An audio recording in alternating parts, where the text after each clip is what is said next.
اتكلمت على الخطاب الديني. انا قلت عنوان وما دخلتش في تفاصيل، عشان يعني اللي يقوم بالدور ده مؤسسات الدولة بشكل مسؤول وبشكل واعي.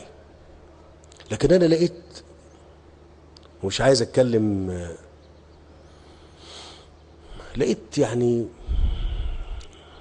كلام مش لمصلحة القضية ديت.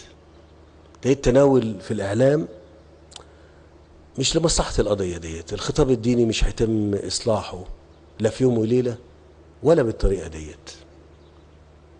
ده عايز جهد مستنير من علماء أفاضل مستنيرين،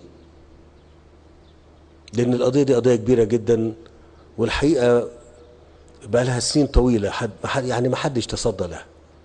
فأرجو إن احنا من غير ما أوجه كلامي لأي حد عشان ما حدش يفهم غلط، لكن بصراحة خلي بالكم انتم ما تضغطوش كمان على الرأي العام وعلى الناس في بيوتها وتخوفوها، لأن ما فيش أغلى من الدين.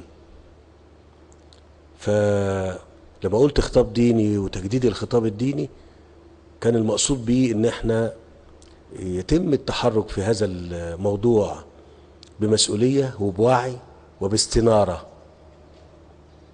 وأرجو إن ده يبقى واصل لنا كلنا. وبقول دي تجربة، احنا تجربة مصرية، تجربتنا وثرائها